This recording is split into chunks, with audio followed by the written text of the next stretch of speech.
Bonjour, je suis le docteur Patrick Collignon, pédiatre et généticien. J'ai commencé ma carrière à l'hôpital San Salvador, puis pendant 25 ans, j'ai dirigé un service de génétique aux hôpitaux de Toulon. Et actuellement, je garde une activité médicale au sein de l'ADAPI VAR Méditerranée. Je vais vous parler des progrès récents de la génétique et des perspectives offertes pour le diagnostic et la prise en charge des handicaps.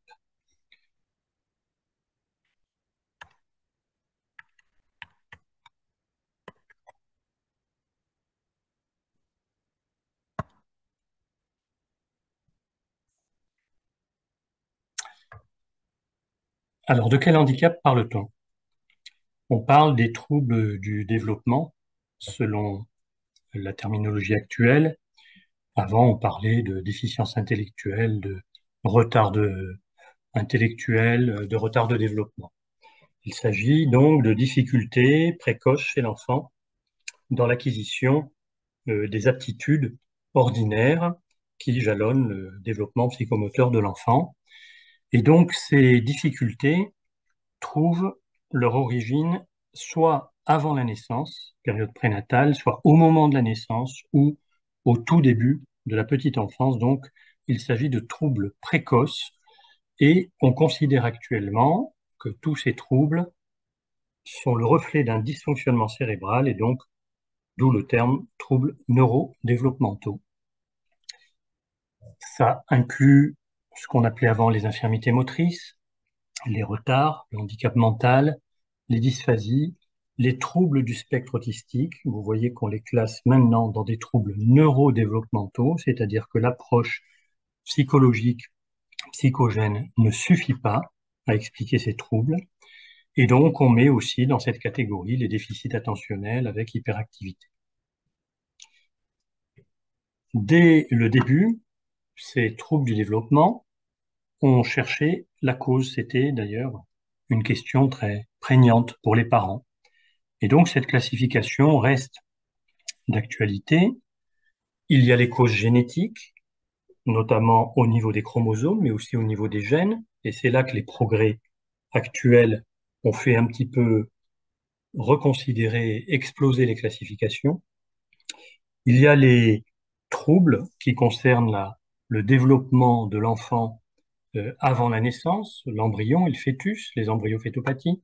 Elles peuvent être infectieuses, la rubéole congénitale, la toxoplasmose, ou elles peuvent être toxiques, notamment le syndrome d'alcoolisation fétale.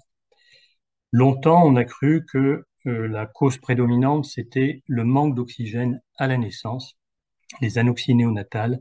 Ça existe toujours, mais c'est beaucoup plus rare.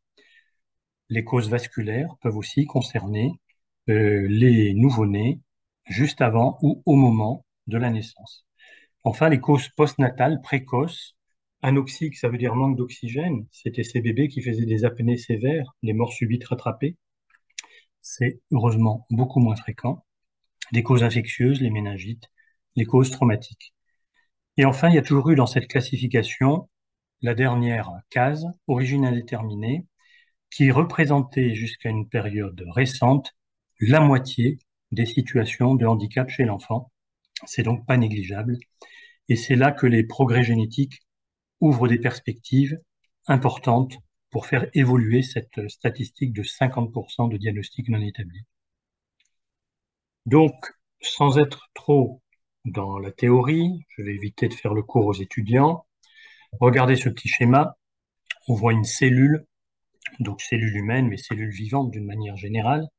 Au niveau du noyau, vous avez les chromosomes, qui sont des structures observables au microscope. Donc ça, c'est le domaine de la cytogénétique, et donc c'est le domaine des anomalies chromosomiques.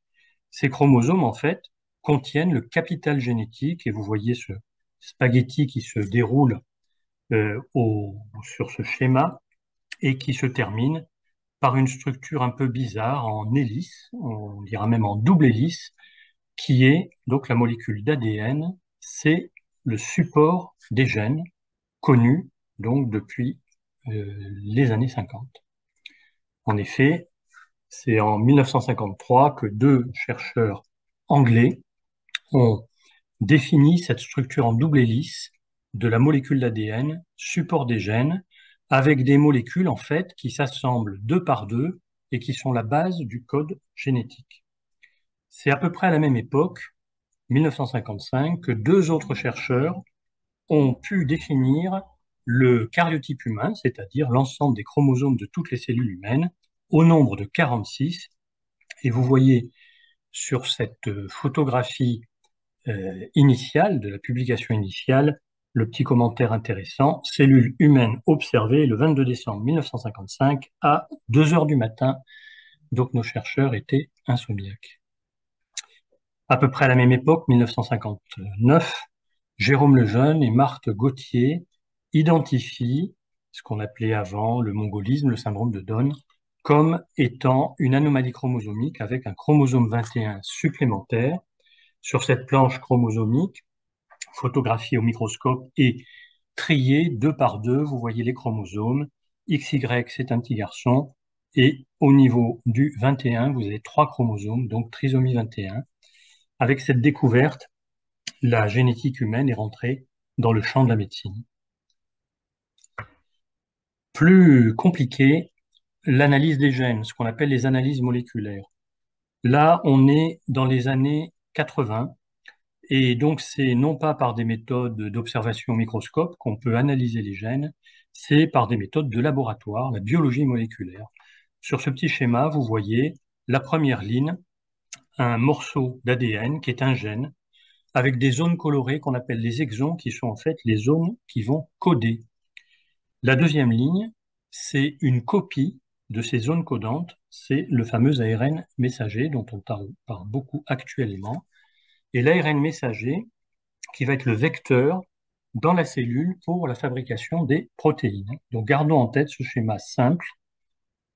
Un gène, une protéine, c'est en fait plus compliqué que ça, mais ça permet d'avoir en tête le mécanisme d'expression des gènes et le mécanisme des anomalies à l'origine de pathologies du développement.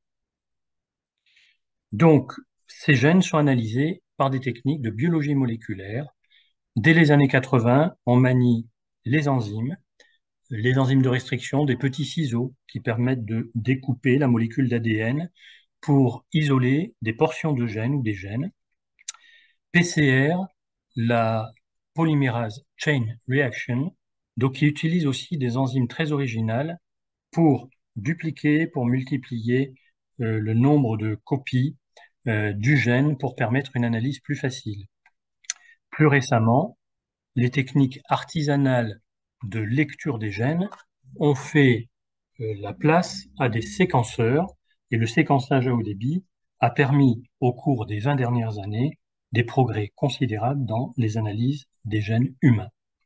Et enfin, plus récemment, vous avez peut-être entendu parler de cette technique mise au point par une chercheuse française, CRISPR-Cas9, qui est un super ciseau, c'est plutôt un appareil de couture qui permet en fait l'analyse des gènes et qui permet aussi des manipulations génétiques, et donc qui n'est pas sans poser un certain nombre de questions sur la puissance de cet outil. Et donc les analyses des gènes, au cours des 20 dernières années, ont progressé du stade où on était capable d'analyser le gène de la mucoviscidose, le gène de la myopathie, à des techniques beaucoup plus globales, beaucoup plus rapides. Analyse chromosomique par puce à ADN, on peut déceler au niveau des chromosomes la perte ou la duplication d'un ou plusieurs gènes. L'analyse d'un panel de gènes, on peut étudier tous les gènes connus pour, par exemple, donner des prédispositions au cancer ou des prédispositions aux maladies cardiaques, aux arythmies, aux syncopes cardiaques. On peut également, par des techniques encore plus puissantes, analyser tous les exomes, c'est-à-dire toutes les parties codantes du génome d'un enfant et les comparer aux mêmes parties codantes des parents, donc exome trio, et vous imaginez que cette comparaison va permettre de révéler d'éventuels défauts génétiques qui expliqueraient le trouble développemental de l'enfant.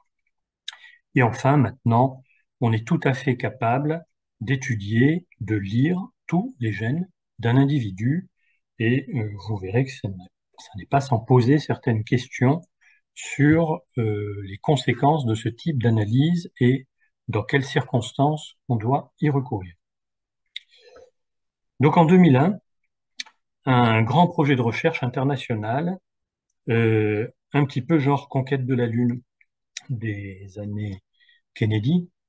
Donc il y a eu ce projet en quelques années d'aboutir au séquençage complet du génome humain. Ça a pris 10 ans. Ça a été lancé dans les années 90. Ça a été mené de front par un groupe de laboratoires européens et par un consortium privé nord-américain, Celera, ce n'est pas un jeu de mots. Et donc l'aboutissement a été commun, la publication a été commune le même jour dans la même revue, sauf que le laboratoire privé nord-américain a essayé à ce moment-là de breveter cette découverte, ce qui a été à l'origine d'un conflit, parce que c'était pas du tout la façon de voir des laboratoires européens. On ne doit pas breveter le génome humain.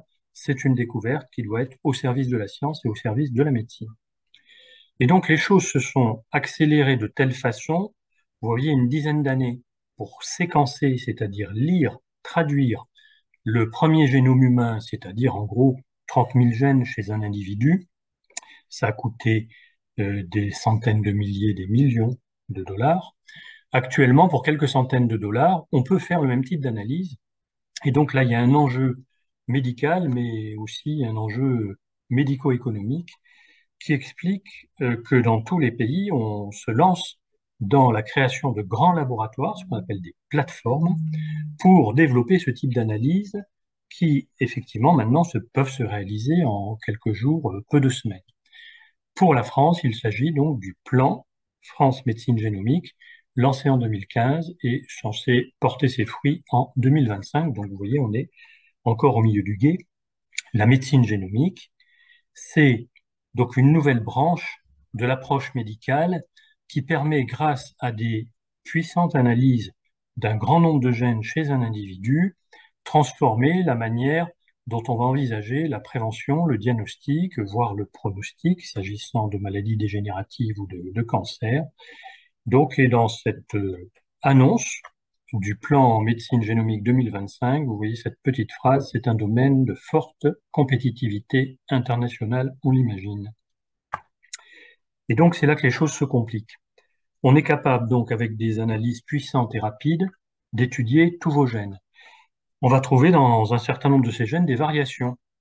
Variation, ça ne veut pas dire anomalie. Donc, il va falloir identifier, classer les situations où on est sûr qu'il y a une anomalie. Variant de classe 5, il y a une anomalie qui va donner, dans le cas qui nous intéresse, un trouble du développement chez l'enfant. Dans d'autres cas, une prédisposition au cancer, aux maladies cardiaques, aux maladies dégénératives. À l'opposé, variant de classe 1, un simple polymorphisme, c'est votre marque de fabrique. C'est ce qui vous rapproche de vos parents, cousins, cousines, ou pour certains d'entre nous, de l'homme de Cro-Magnon ou de l'homme de Néandertal. On arrive également à classer les polymorphismes au niveau des temps et au niveau du développement de l'espèce humaine actuelle. Entre classe 1 et classe 5, ben vous voyez qu'il y a des marges d'incertitude et vous imaginez les difficultés qu'on peut avoir pour interpréter en fait ces analyses si puissantes. Comment faire la différence classe 1, classe 5? Ben déjà, comparer base de données patients. Les mêmes enfants qui ont les mêmes troubles, s'ils ont une anomalie sur le même gène, donc on est en classe 5. La nature du variant. C'est pas la même chose d'avoir un point, une lettre de différence sur le gène en question ou d'avoir le gène tronqué ou le gène absent. Les prédictions bioinformatiques. Il y a maintenant, dans les grands laboratoires de génétique, des savants mathématiciens qu'on appelle bioinformaticiens qui, à partir de la lecture du gène, vont vous faire en imagerie une projection de la protéine fabriquée par ce gène. Et là, on peut voir quand même si cette protéine est un peu, beaucoup ou pas du tout modifiée. Ségrégation familiale, ça veut dire tout simplement l'arbre généalogique. Si dans la même famille, plusieurs enfants porteurs du même variant ont le même trouble, ce variant sera classé euh, classe 4 ou classe 5. Et enfin, bon, l'analyse du transcrit, je passe, on y reviendra, c'est l'analyse de la molécule d'ARN messager qui peut apporter, dans certains cas, la solution. Exemple de classe 5, le syndrome de Rett, très connu maintenant, qui donne chez les petites filles des troubles autistiques sévères et qui évolue sur un mode de handicap multiple, de polyhandicap. Donc, ce syndrome de Rett est très clairement corrélé à des mutations du gène MECP2 qui est situé sur le chromosome X. Et donc, on est bien dans un variant classe 5. On a découvert au fil des découvertes génétiques 3 autres gènes chez des enfants qui ont un tableau qui ressemble beaucoup au syndrome de Rett, avec en général des troubles plus précoces et des troubles épileptiques. On appelle ça pseudo-Rett. Et enfin, on a un panel d'autres gènes qui ressemblent un peu au syndrome de Rett, mais qui ne sont pas le syndrome de Rett. C'est donc un diagnostic différentiel. Et on évoquait tout à l'heure les troubles du spectre autistique. Eh bien, ils rentrent maintenant dans le champ de la génétique. Bien sûr, on peut encore évoquer des facteurs psychogènes, mais je dirais qu'on n'en est plus là. Les facteurs psychogènes peuvent venir en aggravation du développement d'un enfant autiste, mais de plus en plus, on pense que l'autisme est déterminé par des facteurs génétiques multiples, donc des lésions multiples. Et on est encore loin du compte d'avoir identifié tous ces variants prédisposant à l'autisme, d'autant qu'on pense qu'il peut y avoir chez un certain nombre d'enfants une accumulation de variants génétiques prédisposant à. Donc l'autisme, maintenant, il faut définitivement dire que ça n'est pas un simple trouble des interrelations précoces mère-enfant. L'autisme est un trouble neurodéveloppemental où les facteurs génétiques pèsent certainement lourd et restent pour la plupart d'entre eux à être identifiés. Et pour compliquer les choses, il peut y avoir des variants qui sont considérés comme pathogènes, classe 4 ou classe 5, mais qui, dans certains cas, s'expriment chez certains enfants et pas chez d'autres, et peuvent aussi s'exprimer de façon plus ou moins sévère. C'est une vieille notion connue en génétique qu'on appelle pénétrance incomplète, le gène s'exprime ou ne s'exprime pas, et qui s'appelle aussi expressivité variable, c'est-à-dire l'anomalie génétique a des conséquences plus ou moins délétères, plus ou moins importantes. Donc cette vieille notion commence à être démembrée, expliquée, là encore par les progrès de la génétique moléculaire, mais vous voyez à quel point nous sommes en difficulté parfois face au diagnostic d'une anomalie génétique pour faire une stricte corrélation avec les troubles de l'enfant. Pour compliquer les choses, quand on fait des analyses génétiques larges, on essaye de répondre à la question posée, y a-t-il une origine génétique au trouble neurodéveloppemental de cet enfant? Mais on peut aussi trouver des anomalies génétiques qu'on n'attendait pas et répondre à une question qui n'est pas posée. Vous imaginez le problème d'ordre éthique que ça peut poser quand on découvre, par exemple, chez un enfant qui a un trouble neurodéveloppemental, l'anomalie d'un gène qui prédispose, par exemple, à une pathologie de l'âge adulte, cancer, pathologie dégénérative, pathologie cardiaque ou autre.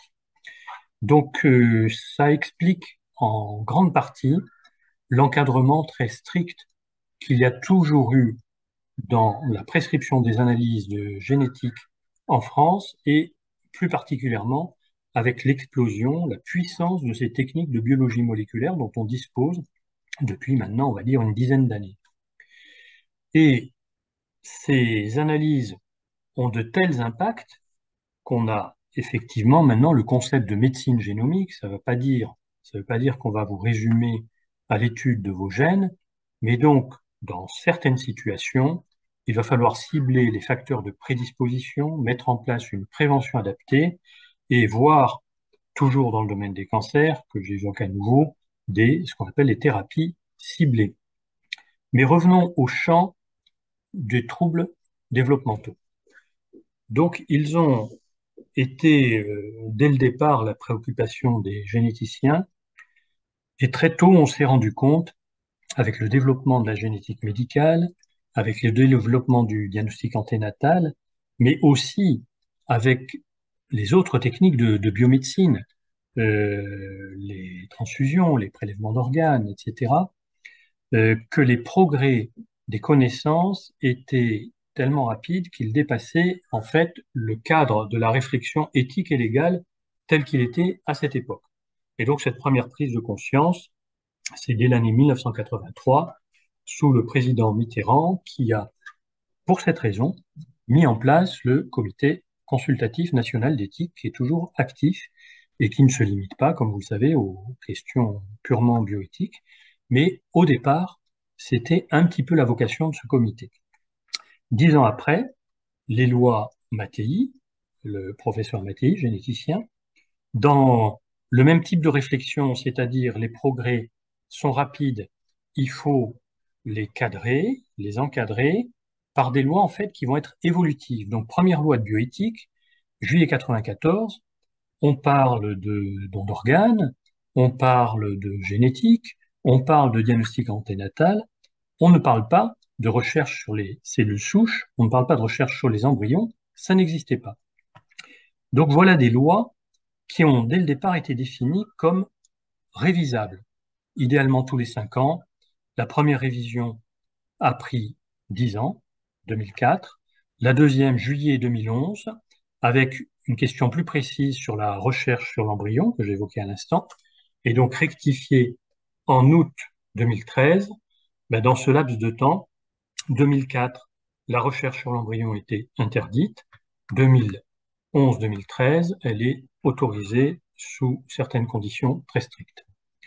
Et vous le savez sans doute, la dernière révision des lois de bioéthique remonte à août 2021, et donc ça s'est organisé, ça s'est conçu un petit peu dans une démarche citoyenne de réflexion, avec des états généraux de la bioéthique qui ont impliqué dans toutes les régions ce qu'on appelle les espaces éthiques, qui sont des groupes pluridisciplinaires dans les hôpitaux, dans les facultés, où on réfléchit donc aux questions sociétales au sens large du terme. Donc cette révision août 2021 s'est fait tout à fait dans la tradition actuelle de la concertation citoyenne pour aboutir donc à la réforme de ces lois de bioéthique. Donc en France, on a été sans doute le premier pays à fixer par les lois de bioéthique des contraintes, des règles, et pratiquement tous les pays voisins nous ont suivis sur cette piste de ne pas laisser la possibilité du tout et du n'importe quoi pour les analyses génétiques. D'abord, ça mérite peut-être une petite explication. Pas d'accès libre aux tests génétiques. Alors vous allez me dire, hein, je fais une prise de quelques gouttes de sang sur un buvard, j'envoie dans un laboratoire nord-américain ou même plus près de chez nous, en Belgique ou en Espagne, mes prélèvements et on va me donner une analyse de tous mes gènes. Eh bien, bon, ben, sachez qu'en France, c'est pas comme ça que ça se passe. Vous allez recevoir un résultat d'un laboratoire étranger et donc ce résultat sera plus ou moins bien interprété, interprétable.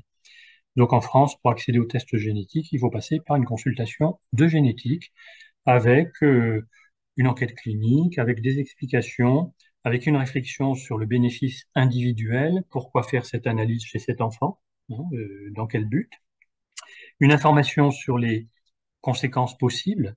Je vous parlais tout à l'heure de répondre à la question posée ou trouver des gènes mutés qu'on n'attendait pas. Respecter le droit de ne pas savoir quand on fait une enquête familiale. Certaines personnes vous disent, écoutez, moi, je sais qu'il y a une prédisposition dans ma famille à telle ou telle pathologie, je ne veux pas savoir. Donc ça, on doit bien sûr absolument le respecter. Et donc toute analyse génétique, depuis les lois de bioéthique de 94, et même avant d'ailleurs, en France, doivent s'accompagner d'un consentement écrit après donc des explications le plus claires possible délivrées au cours de cette consultation génétique. Et donc le problème délicat, lorsqu'on identifie dans une famille des anomalies génétiques transmissibles, c'est comment transmettre aux autres membres de la famille l'idée qu'ils peuvent faire une analyse génétique, savoir s'ils sont à risque ou non. C'est valable également pour les troubles développementaux. Vous savez très bien qu'il y a certaines anomalies chez l'enfant qui ont un caractère familial héréditaire. Donc jusqu'à une période récente, c'était très compliqué parce que le secret médical oblige. Depuis peu de temps, on propose, pour transmettre ces informations à caractère familial, donc le recours à l'agence de la biomédecine ou à des structures de ce type, qui vont être l'intermédiaire entre le patient, porteur de l'anomalie, et sa famille, en respectant donc au maximum l'anonymat du patient et en offrant la possibilité aux membres, aux apparentés, de bénéficier des analyses dans un but de prévention efficace. Alors, l'avenir, on est, comme je vous le disais tout à l'heure, un petit peu encore au milieu du gué. Regardez ce petit schéma simplifié, j'en reviens à ma cellule humaine. Le noyau, autour du noyau, ce qu'on appelle le cytoplasme, c'est au fond l'usine à fabriquer des protéines dans la cellule. Donc tout part de la molécule d'ADN, les gènes, qui vont permettre de coder les protéines. Et donc ça, c'est la génomique. Hein. Donc on est capable maintenant d'étudier les 30 000 gènes et quelques au niveau de chaque individu. Ce gène est traduit, en tout cas les régions codantes, les exons, sont photocopiés, on pourrait dire traduits par l'ARN messager qu'on appelle le transcriptome. Et donc, comme je vous le disais tout à l'heure, ça peut être très intéressant d'étudier tous les ARN messagers d'un individu pour voir celui qui, au fond, transmet une anomalie. Donc ça, c'est assez nouveau, c'est la transcriptomique. Cet ARN messager va quitter le noyau et aller dans le cytoplasme, dans la cellule, pour fabriquer les protéines. Et la tendance actuelle, c'est de dire que ça peut être aussi intéressant d'étudier le panel de protéines fabriquées par une cellule. Donc, nous sommes dans la protéomique. Je vous précise que pour, en gros, 30 000 gènes, dans les cellules humaines, on a à peu près 100 000 protéines. Hein. Donc, il y a des phénomènes complexes au niveau de la transcription. Et enfin, ces protéines, c'est à la fois l'aboutissement et la source du métabolisme cellulaire, de la chimie cellulaire. Je vous parlais tout à l'heure des enzymes qui permettent d'étudier les gènes. Ces enzymes sont des protéines. Et donc, ces métabolismes cellulaires, cette chimie cellulaire, ça fonctionne bien ou ça fonctionne mal. Et ça, c'est le dernier domaine qui va être donc exploré par les laboratoires, les mêmes, hein, ceux qui font de la génomique. Donc, c'est la métabolomique. Donc, l'avenir, c'est cette approche globale du gène à la protéine et au fonctionnement de cette protéine dans la cellule pour comprendre enfin ce qui dysfonctionne dans les cellules cérébrales des enfants porteurs de maladies neurodéveloppementales, mais aussi pour les maladies plus communes. J'ai cité à plusieurs reprises les cancers, qu'est-ce qui dysfonctionne dans les cellules cancéreuses. Donc, c'est ma dernière diapositive. Ces analyses de laboratoire de haut niveau qui étaient impossibles il y a 10-20 ans vont permettre de développer la médecine génomique, d'aborder de manière globale des pathologies complexes qu'on voyait que par le petit bout de la lorgnette, et donc d'avoir une attitude plus active dans le domaine de la prévention et de la thérapie. Donc c'est le grand espoir offert par les progrès de cette génétique moléculaire. Et je vous le redis, il ne faut pas pour l'instant crier victoire trop tôt. L'étude des gènes est devenue beaucoup plus puissante, beaucoup plus globale. Mais si vous faites au prix du numéro de votre carte bancaire une étude de votre génome dans des laboratoires étrangers, vous risquez au mieux d'avoir des résultats qui ne seront pas bien interprétables, ou au pire, de découvrir des prédispositions que vous ne souhaitiez pas forcément connaître. Je vous remercie de votre attention.